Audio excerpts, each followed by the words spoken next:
test, and I'm going to hand it over to Candace now to see what we have for this week. I'm so excited.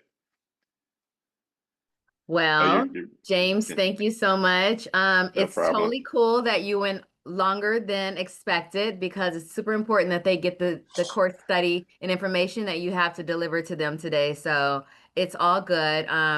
I do have some good news and some bad news. The bad news is that our speaker, unfortunately had a last minute schedule change and had to cancel today.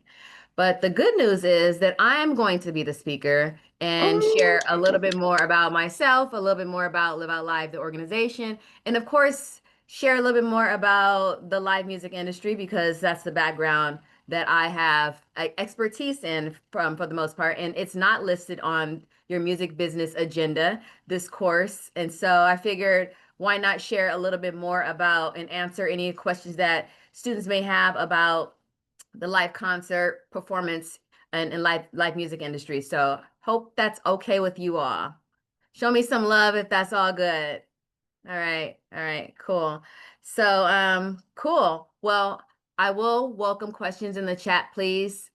Love you guys. I really appreciate it. I will welcome questions in the chat from you all. I'm going to just kind of self-guide and just start kicking things off, but I also want to let you guys know that in the chat, there's more information about Live Out Live Foundation, and more about my organization and what I'm going to be sharing with you. So I'll kick things off by sharing a little bit more about who I am and my journey and what got me to where I am now. So my background, I'm LA based, live music industry producer, promoter, booker, talent buyer, experiential producer. My skill sets have expanded since I've become an independent live event producer. But what started me on my journey is when I was in college, I worked in events at the student union on campus. I loved working on events on campus. They would be banquets, um, um, Rush Week, and Greek Week, and all of the different types of various events that students would have on campus. I was involved with helping produce them. Basically, what my production aspects involvement was basically like helping that, making sure that seating and setup was properly done, making sure that audio and visual is properly set up. And these are things that I kind of had to learn on the way while I was in school figuring it all out. So I didn't have any skill set or background working in events. I just found a love and an interest in it. So I leaned in. And so I did that part-time while I was on campus working. And when I graduated, I started working with event planners, wedding planners, party planners, different people who were also in the event space, but in a different realm of events. When you work on weddings, especially Jewish weddings, bar mitzvahs, bat mitzvahs, they run a tight ship. So it was a lot more detail oriented and specific because there's a lot of religious aspects that were involved in the wedding you know run of show or event detail breakdown timeline. So there were a lot of specifics, and it's when it's someone's wedding, you can't mess it up. So there's a lot of different aspects that involved in events that were different than the events that I was booking on campus. So I really wanted to kind of learn a little bit more about that. I also, throughout that time, worked at Universal Music Group because my passion was always to work in the music industry. I just didn't know that events would kind of like, hit me upside the head on my way into working in the music industry. So in college, I did graduate with a bachelor's degree in entertainment studies where I learned about the music industry, film and TV, radio, PR, every aspect of entertainment. I got a crash course in it when I was in college, and that's what I got my degree in entertainment studies. So I knew I always wanted to work in the music industries explicitly.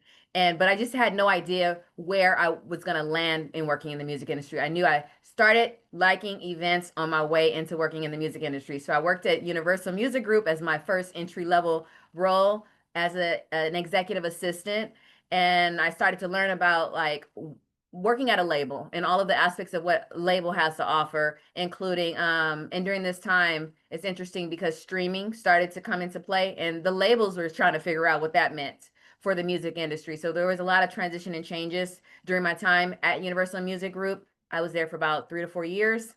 And then after that, I was there still, and then I was determining like where am I going to go, what I'm going to do as far as stability in the music industry, because I knew that tides of changes were happening. People were being laid off at Universal Music Group and other within other music companies. There was really no Spotify, no Amazon Music. I don't know how old you guys are. If I'm just, you know, if that's this is during that time. So ultimately, there was a big shift in the music industry, and I was trying to figure out what was next for me. And I ended up finding a job opportunity at Live Nation. Now, during this time, nobody really knew what Live Nation was. I'm sure you guys may know Live Nation now, but no one really knew about Live Nation. I tell my friends, oh yeah, I just got a job at Live Nation. They're like, Live Aid, because Live Aid is this huge big charity platform that's been around for decades, right? So people knew of Live Aid.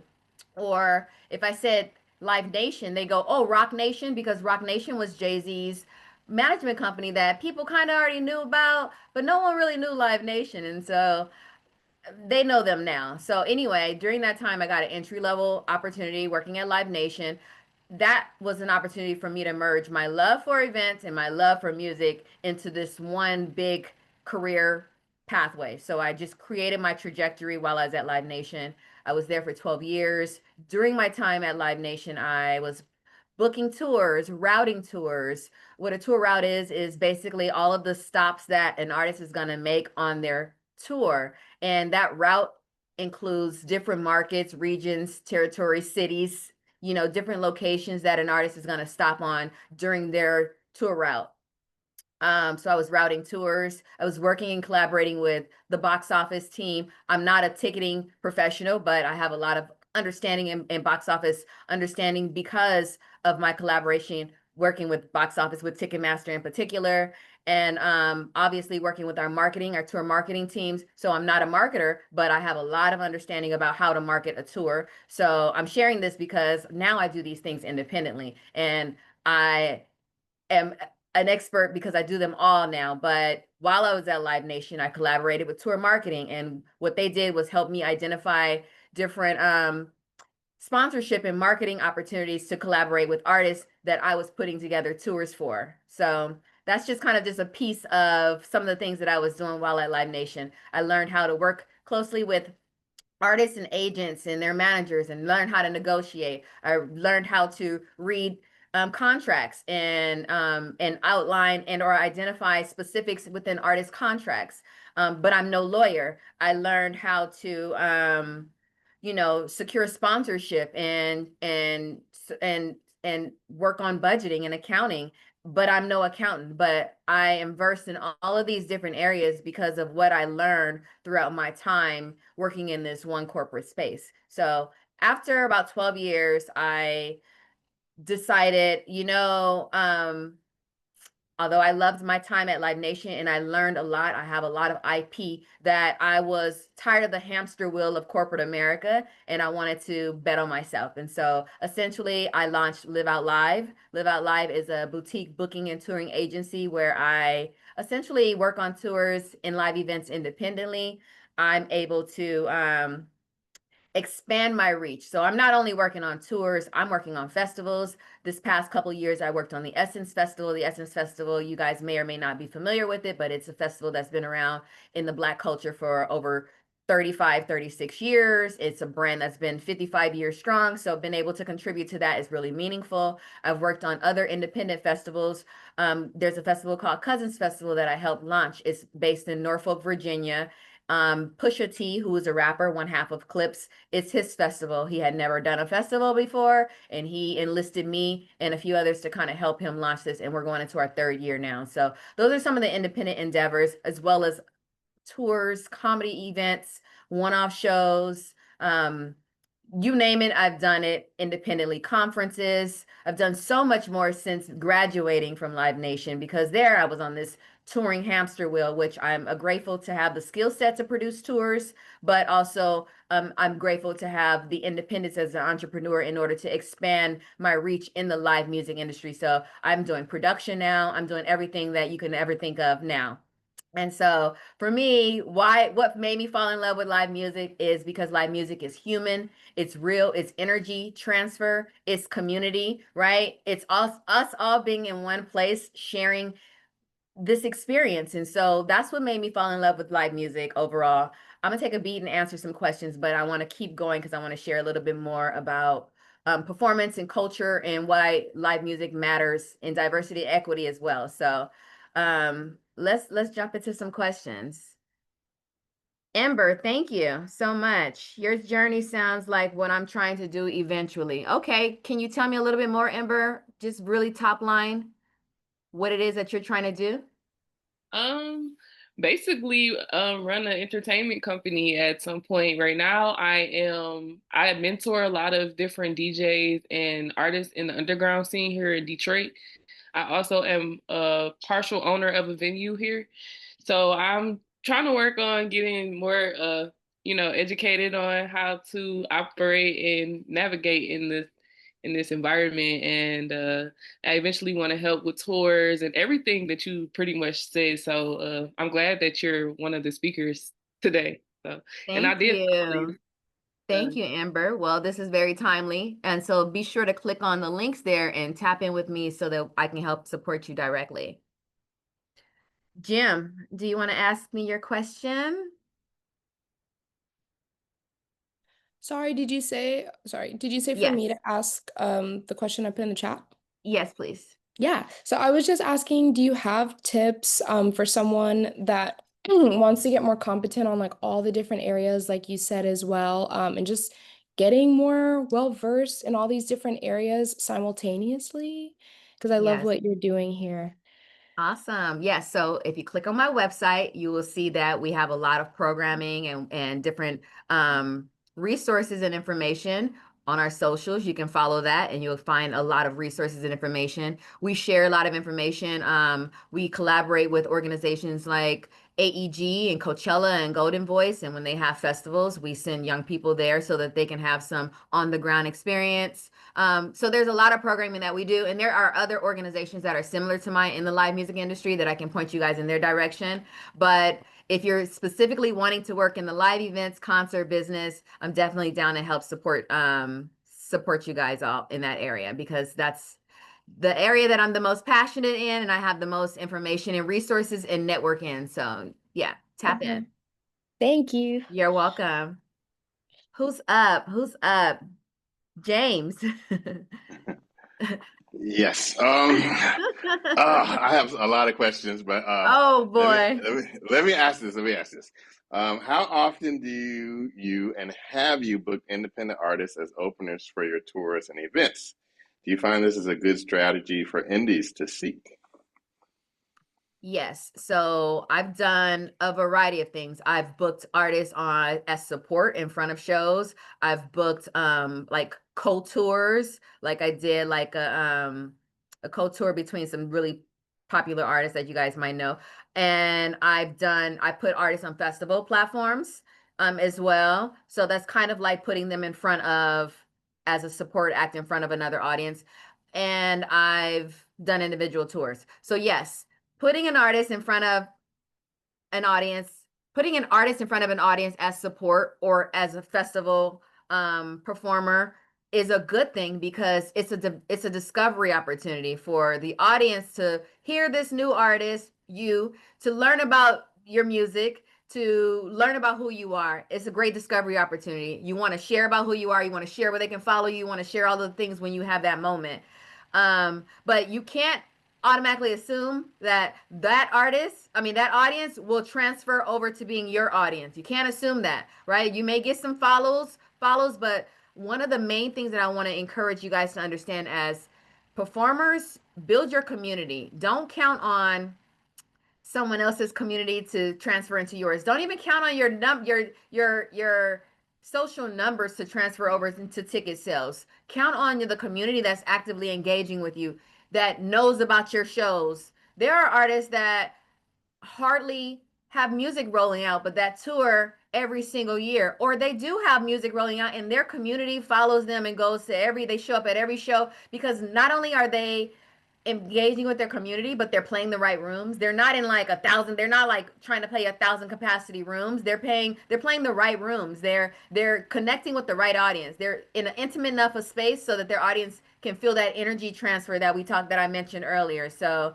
I think it's great to get in front of like-minded uh, get in front of a like-minded artist as support in front of their audience, but it doesn't automatically mean that it's going to transfer over into a community for you. So I just always encourage create your own community to guarantee those sales. All right. Thank Hi. you. No problem. Shannon. Oh, Sharon. Oh, sorry, Um, Sharon. Hi. yeah, I just Hi. really want to work in that as well, but I had to do what's it called? I completely switched majors, and so I just want to know how to start, and also how to, if there's internships and stuff like that available through your company. Yes, we do have an internship program and mentorship program. So definitely check out the website and check out some of the programs that we do. They're seasonal, so they're not always happening year round, but there is good opportunity for me to connect you with my organization and other ones that do have internships that align with this field. Okay, thank you so much. No problem, Sharon. Sarah, are you up? Sorry, Yannick?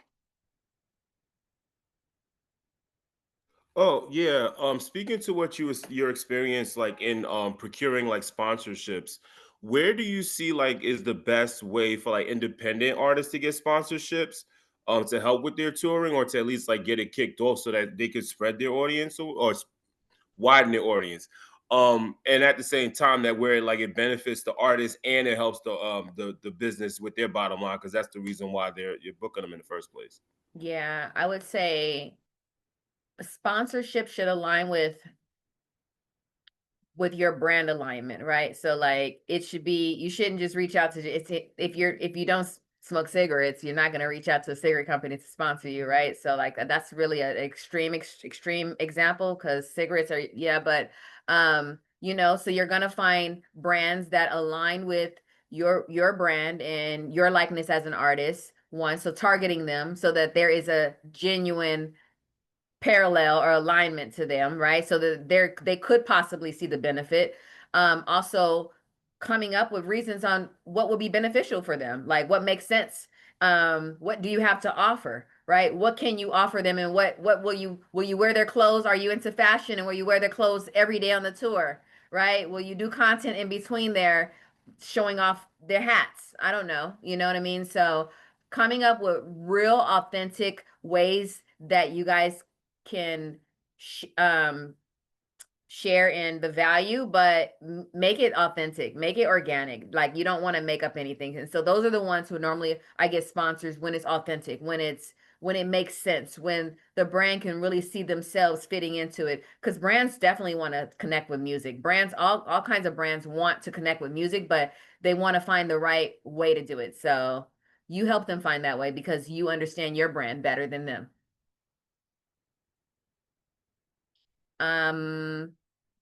Sarah.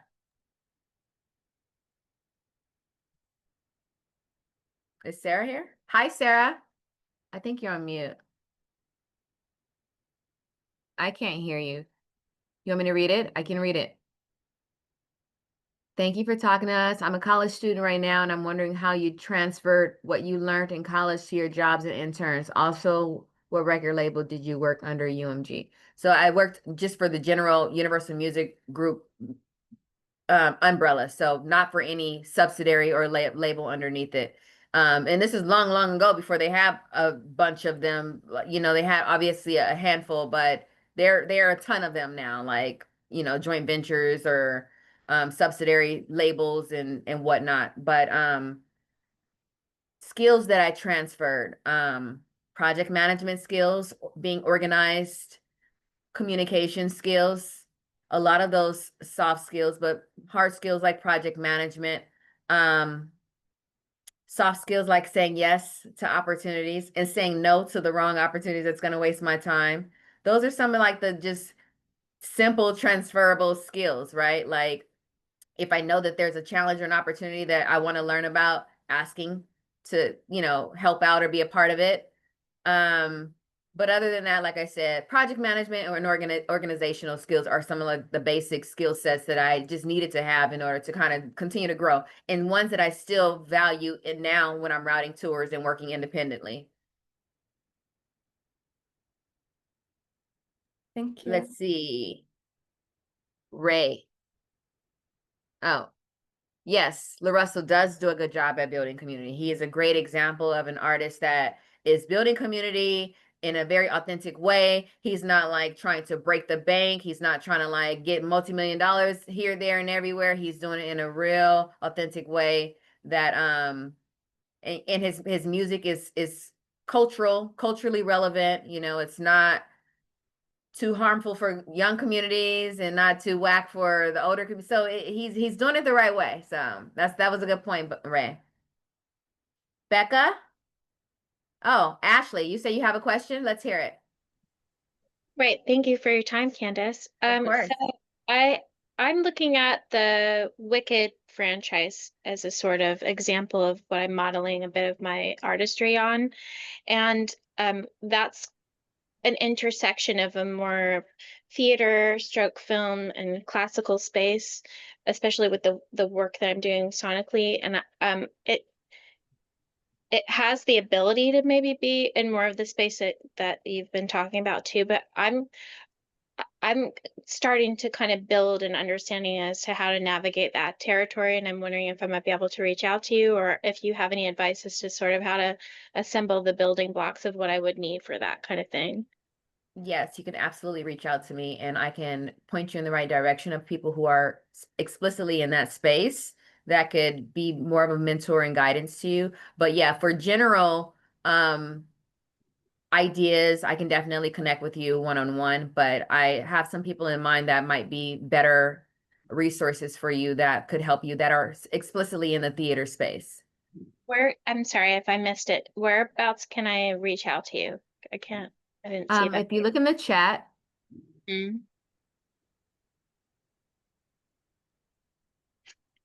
I don't know if you're able to see the links that Shahi from my team is dropping in the chat. Okay, I'll check it out. Thank you so much. I really appreciate it. No problem. Hopefully you guys can see that. That's where you can find information on where you can locate me and connect with me and ask me more questions beyond our session.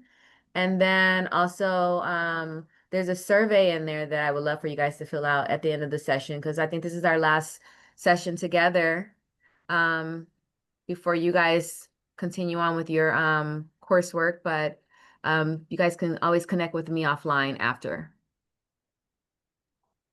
Okay, let's see here. Was there another question from Cecilia?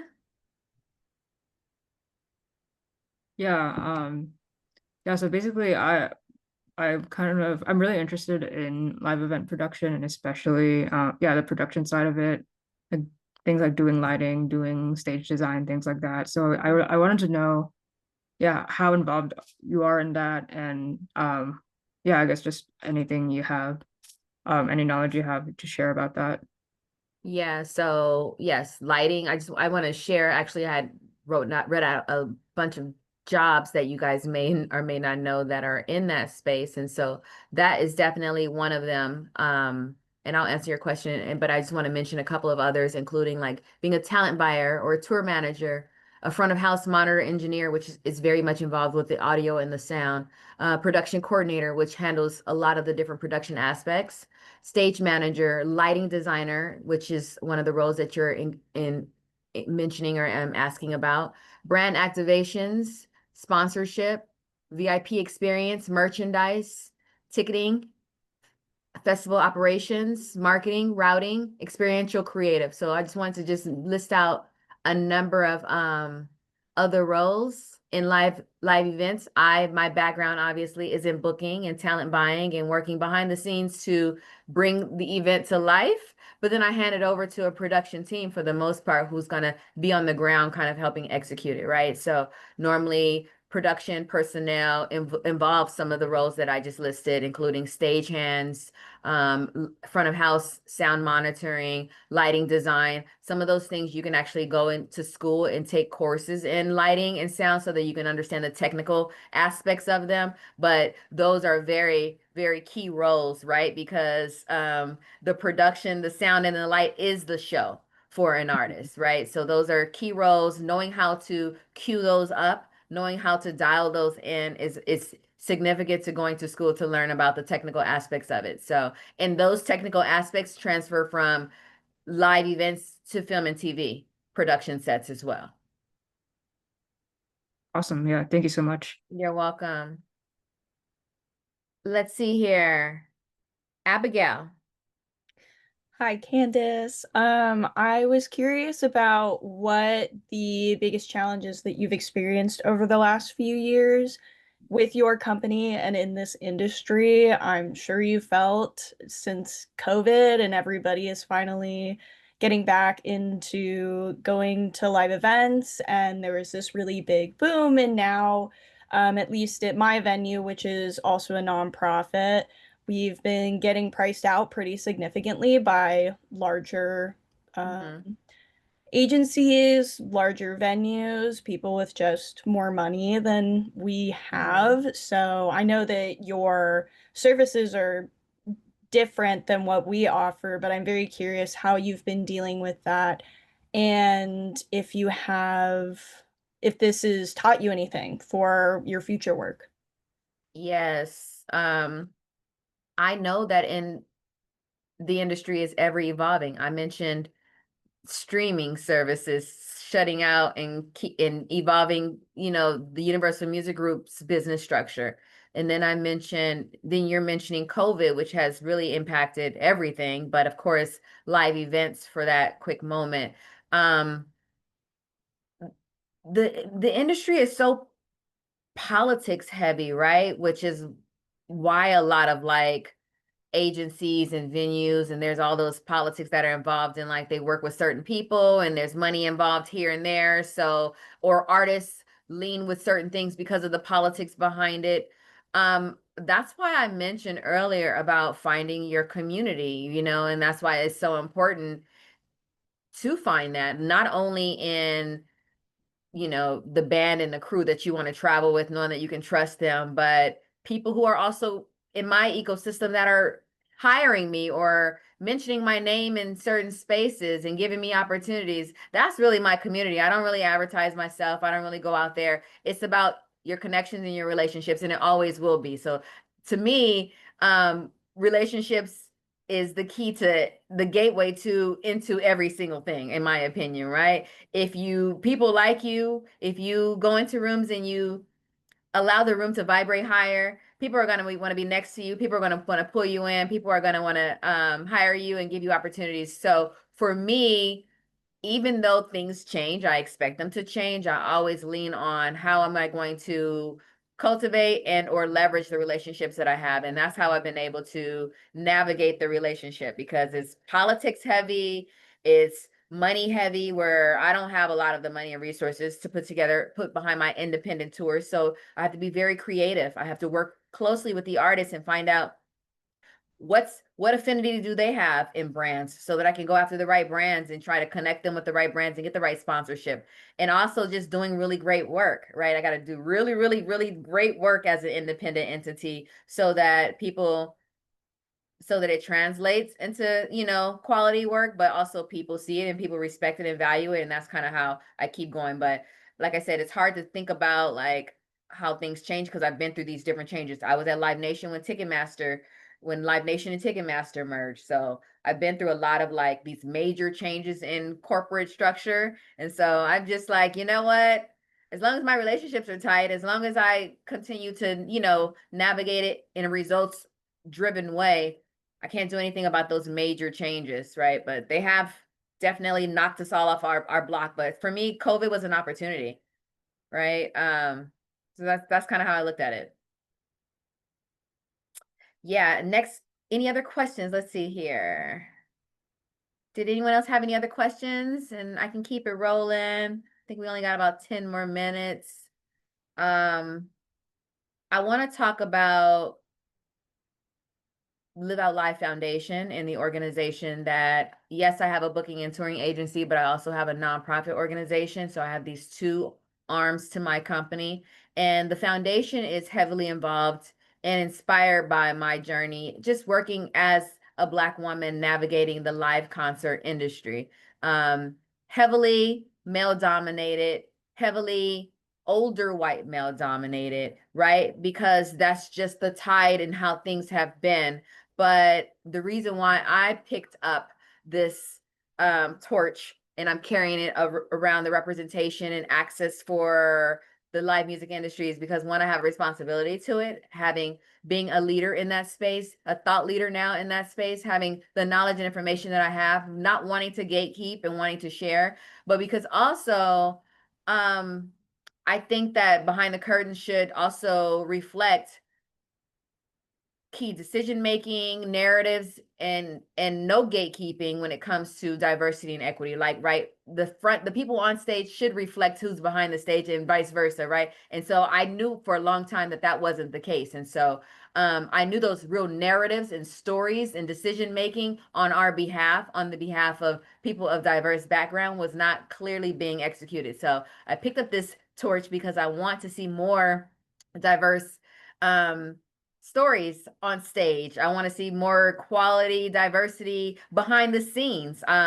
Behind the scenes in live music, there's about 100 people propping up this one artist. And we all deserve for those people to be us and look like us. And so that's the reason why I created the Live Out Live Foundation. And again, as I mentioned, through the foundation, we offer internships, mentorship programs. We collaborate with the Grammy Museum and bring workshops. Normally this would have been another speaker, but I also have information that I could share and you guys haven't heard from me. So I'm grateful to have an opportunity to share with you guys today, but our other sessions will have other speakers. So I'm always bringing professionals and experts within my network, not only in live music, but across the music industry to these platforms because they are people who are your mentors. They are also people who are also your future peers and your colleagues, right? So you don't want to count, you're my future peer and colleagues.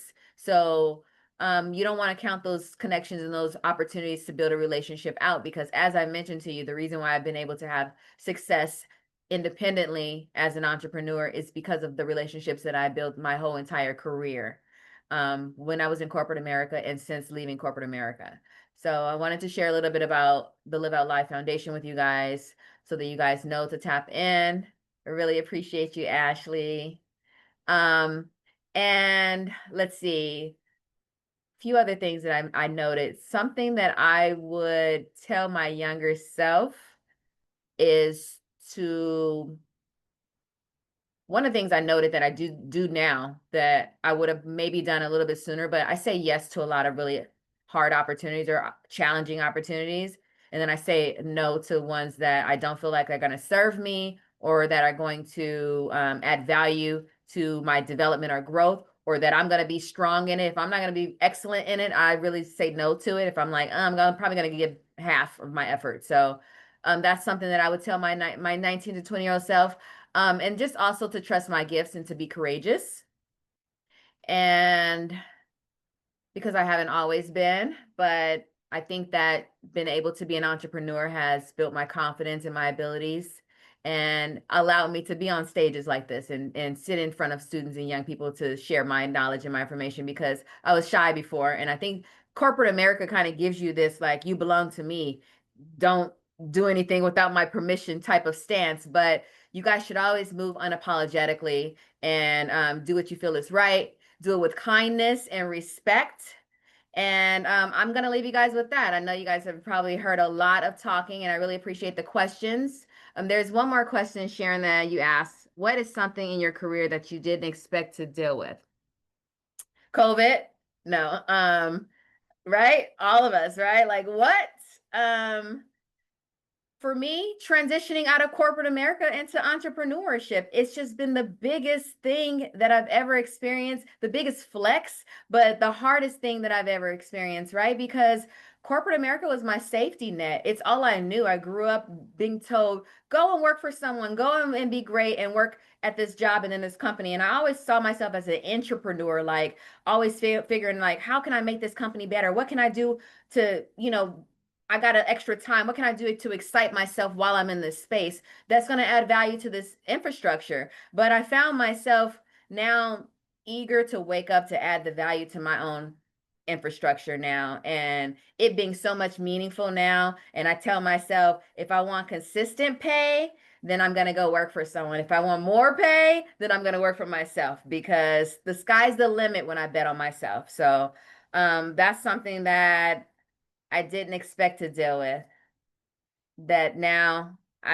yeah. But let me just tell you guys where you can find me. You can click on those links in the chat here, or you can email me at info@liveoutlive.com, which I believe Shay dropped in the chat here. And I look forward to connecting with you all, and I really appreciate you guys for allowing me to share a little bit with you guys today, despite my speaker having a last minute cancellation. I hope you guys enjoyed it. So show me some love if you enjoyed it. This was so good. Thank you so much. You're welcome, Jim. Thank you, Candace. You're welcome. Appreciate the love, guys. Thanks, Skylar. Thanks, James, for allowing me to share some time with you guys here. We're Karen, I gonna think we miss need you, to just Candace. yeah, we need to have you just speak as a guest professional anyway, just on the That's schedule. right. 'Cause you have so much to offer. So thank you Oh, for I appreciate sharing. that. Yeah. Thank you guys for going with the flow with me. And thank you for all the love. I really appreciate it. And look forward to seeing you guys soon.